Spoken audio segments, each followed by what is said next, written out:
looking for someone who can help me buy a... House? Yes. How big? Not sure. How expensive? Not very. What neighborhood? Not particular. How many bedrooms? How many bathrooms? Swimming pool? Hot tub? Two-story? Ranch? Brick? Stucco? Modern? Traditional? Spanish? Colonial? Family room? Den? Potato? Potato? Tomato? Tomato. Let's have lunch. My treat. If you're looking to buy, give my baby a try. She'll get you the lowest rate in town with no money down. Another you can't refuse. With her you just can't use. There's no better way to invest. She'll show you the very best. Open house. Open house. Yeah. She's got a knack for closing the deal. It's the only thing that's real. This place is worth its weight in gold. Change that for sale sign to sold. Put your name on the dotted line. If you wanna call it mine. Open house. Open house. The only thing that's real. Open house. Baby, close that deal.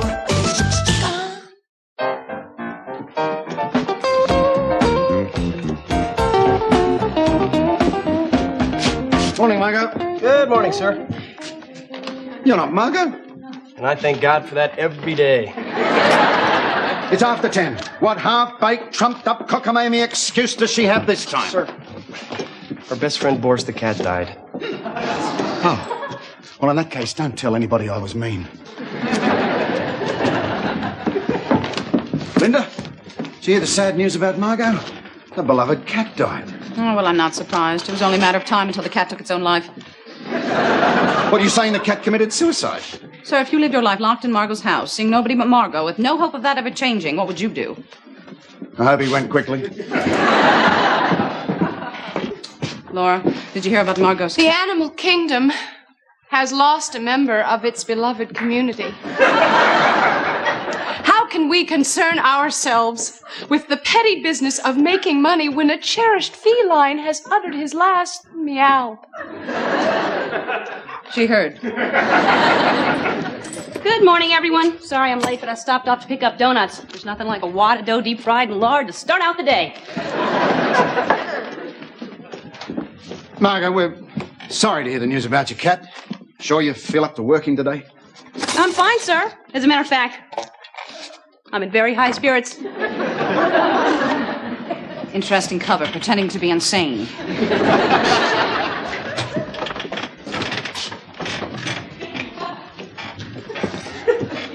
Why is Margot wearing a party hat? Her cat died. Oh, of course. That'd be the obvious reason. Poor dear Margot. You don't have to hide your true feelings in front of us. It's all right if you want to grieve. In fact, I will grieve with you.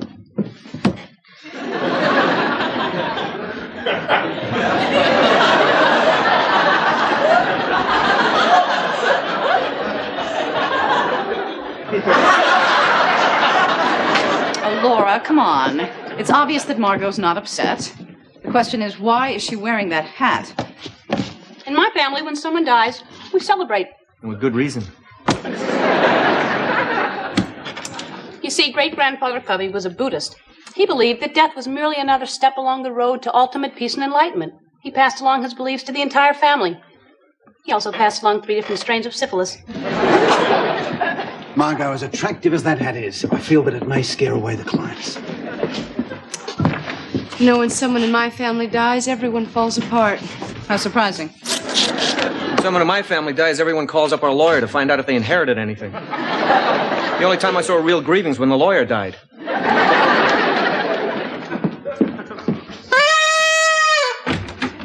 What the hell was that? Now that I have everyone's attention, I'd like to invite you all to Boris's funeral. 8 o'clock this evening in my backyard next to the compost heap. A light buffet will follow the interment. I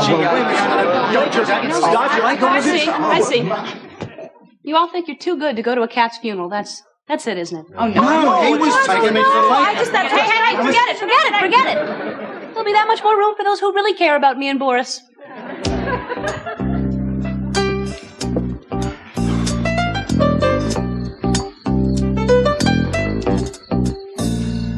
Well, I guess everybody's here. It was good of you to come, Francine. I still think you and Boris could have overcome your differences and made a go of it. There. You're still young. You'll find somebody else. Of course, you'll have to lose a few pounds and do something about that breath.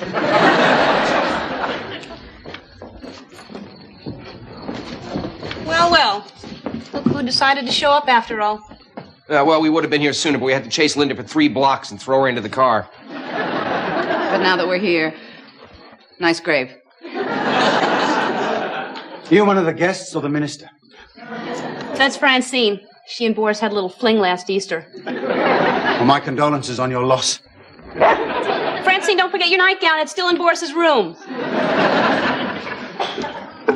Well, I'd like to thank you all for coming here on behalf of Boris, who can no longer speak for himself.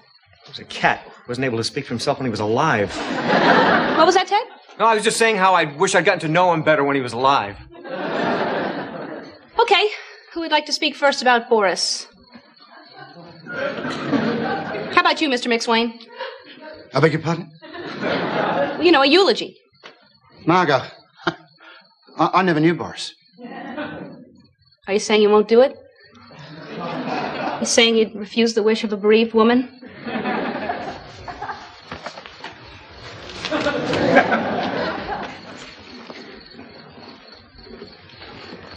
Boris was a fine cat.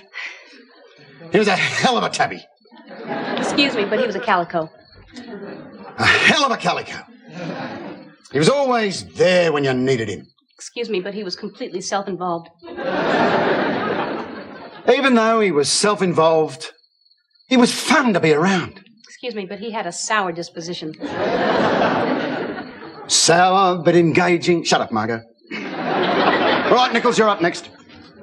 Me? Whoa, no, I don't think I could top your eulogy, sir. Try or you're fired.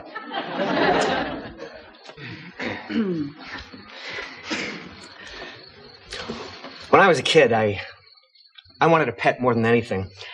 Something to love, cherish, and shape in my own image. So Mom went out and bought me a sweet little cat. Yuck. What kind of pet is that? All it ever did was clean itself, hour after hour, week after week. Lick, lick, lick, lick, lick, lick, lick, lick, lick, lick, lick. Why couldn't I have a dog with a manly name like Rex? Why, Mom? Why?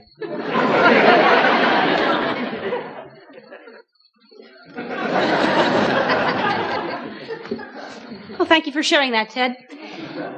Okay, who's next? Oh, Margot, could we wrap this up? I'm sure that Boris wouldn't want us to sit out here in the cold for so long. Not true. He enjoyed seeing humans suffer. We had so much in common. We'll speak next. Richard, I'm not going to get up there and speak about a dead cat. Well, Linda, I've already committed us. We have to do something. We'll do what we always do when we want to avoid showing emotion. Margaret, we'd like to give you money. We'll make a donation to commemorate Boris. What's your favorite charity? Women with thinning hair. May I speak next? This cat's funeral is longer than my grandmother's. Life is so transitory. Here today, gone tomorrow. But gone where? And do we really turn into dust, or do we turn into something else? Like what, lint? Why does it all have to be such a big mystery? Is there a heaven? Is there a hell? Or is it just some great big nothing? I need to know. You know, Laura, I asked Woody Allen that very same question, and he said, You know, the only one I'm sure about is hell. And I know my mother has a hot meal waiting for me there.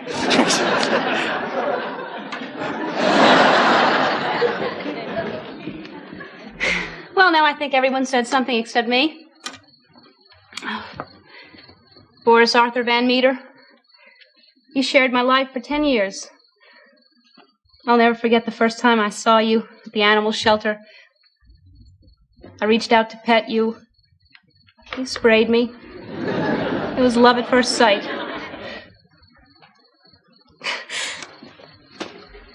I'll never get to tell you I'm sorry for the fight we had the last night of your life. If you wanted the car, I should have just let you take it. I'll never forgive myself. Never, never, never, never, never. Maybe we should hire a temp. Margot, if only you could turn back the hands of time. Jump right in there and cheer her up, Laura. Margot, I'm sure that your cat knew that if you told him that he couldn't have the car, that it was for his own good. You know, cats know these things. Historically, cats have never been good drivers. What the hell am I saying? Look, I didn't mean to depress all of you. Let's have cold cuts, and then we'll polka. Girl puts on a hell of a funeral. I must say I really enjoyed Boris's funeral. You do a pretty polka, Mr. McSwain. Not too bad yourself, girlie. Thank you, sir. Well, we must polka at another funeral sometime. It's the first time in my life I ever said that. Well, I apologize if I behaved badly yesterday. Funerals always make me uncomfortable. I don't like to think about death. Linda, death is a part of life. It's not healthy to avoid thinking about it. I make a point of thinking about it several times a day. In fact, I'm due to think about it right now. Death, death, death. Dying, dying, dying. Buried, buried, buried. Dead. There. Laura, you're my friend and I love you. But if you don't start seeing your therapist again soon, I'll have you committed. He raised his prices. I'll make up the difference. Well, Francine, this is where Daddy works. Ted, you devil, you've taken up with Boris's ex. Oh, the ladies' room? Mm-mm. Here's the key. Right down that way. Tell Francine I'll be right back. I'm going to get her some breath mints. See, Linda, something good came out of that funeral. Ted found Francine. We mustn't shy away from death. We must, in fact, embrace it. Embrace death. Hug it. Kiss it right on the lips. Dr. Cantor? Yes, do you have time to see Laura Kelly today? It's rather urgent. Thank you. He'll squeeze you in at 3. Thank God. Okay, Margot, where do you want me to put the small appliances? Just put them anywhere for now. We've got to go back outside and get my dinette set. Just a minute, Margot. Why are you bringing all your things in here? I can't talk about it. It's too painful. Excuse me. Scott? Sir, she called me at 5 this morning, hysterical. She can't stay in her apartment anymore because it reminds her of an unresolved fight she had with Boris. She says this is the only place she won't think about him. That's true. She never thinks about anything here. Where would you like me to put this lovely lamp, Margot? Over there in the conversation pit. Margot, it is absolutely unacceptable for you to move your things in here. This is a place of business. I know, sir. That's final. Margot, I'm sure I speak for everyone when I say you can stay with any one of us. You're welcome to stay at my house, Margot. Of course, if you do, I'll be moving into a hotel. Thank you all, but I can't stay anywhere but here. It came to me in a dream last night. A voice said, "Move into the office and heal yourself." For some reason, it was the voice of Ricky Ricardo. Margot, Mr. McSwain will never let you stay here. Then I don't know what I'll do. Oh, if there's one thing I can't stand, it's a woman crying.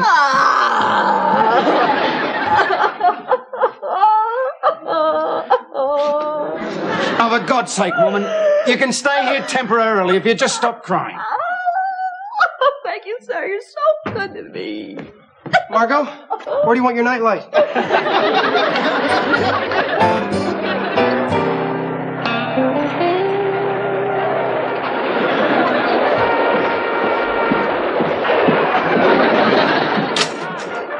Raisin toast? Margot, I am trying to conduct business here. Me too. Damn, I'm out of grape jelly. Do you have any? I don't know, Margot. Let me check my condiment file. Never mind. Found it. I hate to bother you at home. But would you mind sending this contract over to the escrow office? It's very important. No problem. Do it right after I have my toast.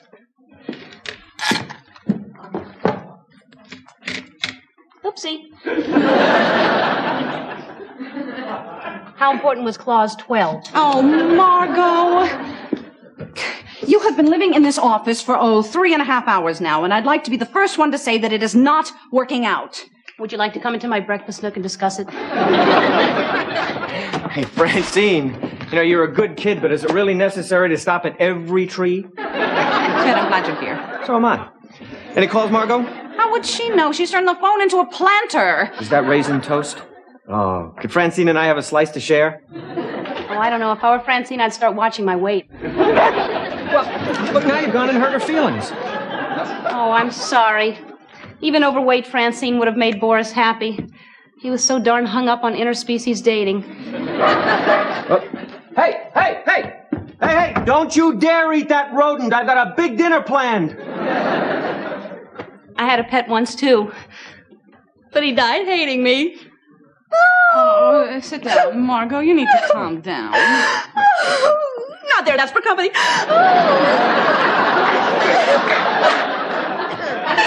Margot, you gotta pull yourself together. Boris is gone, but you'll find another pet. You don't know what I'm going through. I can't get my life back in order knowing Boris died angry at me. That's why I can never leave this office. Now, if you'll excuse me, I'm going to take a sponge bath in the sink.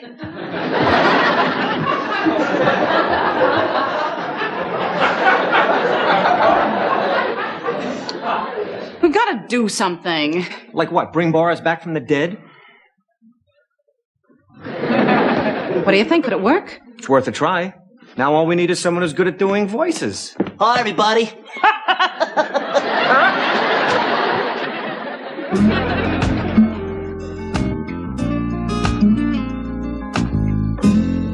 We are gathered here to conjure up the spirit of Boris the cat, recently departed and sorely missed.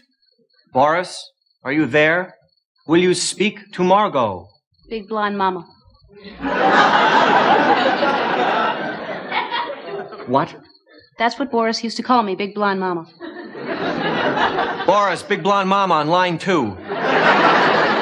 I really don't think this is going to work. Yeah, I'm with you there. Let's put on the polka records. No. No, we can't give up. Let's all close our eyes and chant. Here, kitty, kitty, kitty, kitty, kitty. Here, kitty, kitty, kitty, kitty, kitty. Here, kitty, kitty, kitty, kitty, kitty. Here. Ow! What happened? I think the spirit of Boris is treading on Scott. It's true. I do feel kind of funny. Kind of like something's trying to take possession of my body. Does it have 4 legs and a tail? Yes. Could it be an animal? Perhaps an animal that is dead yet not at rest? Yes. Speak, animal, speak.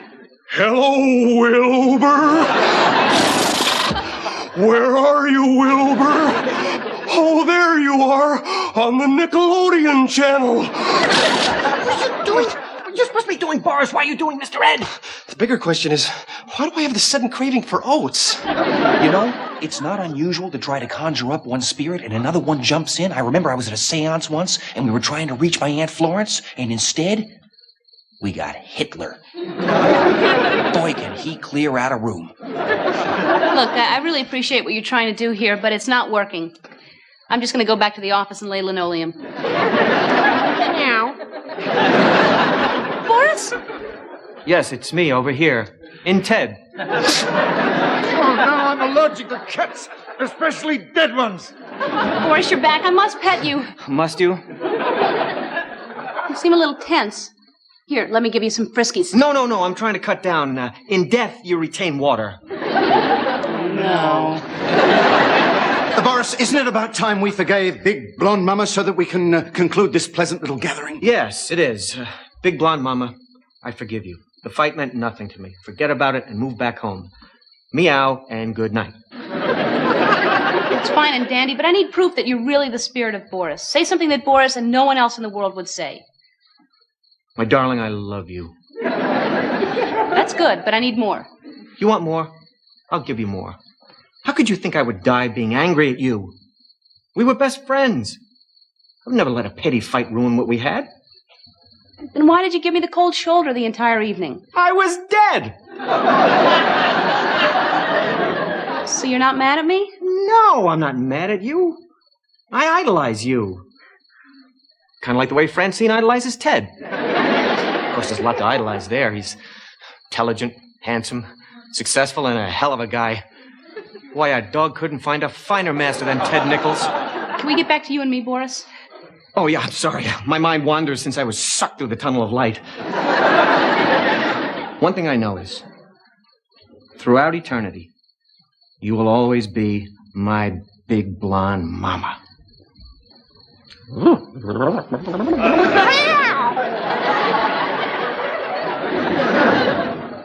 Well, seems like Boris has forgiven you, Margot.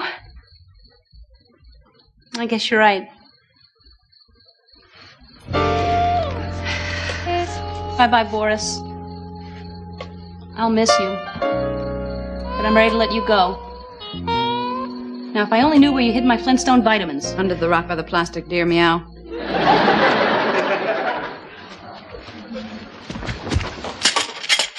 Boris! I'm sleeping in the guest room tonight.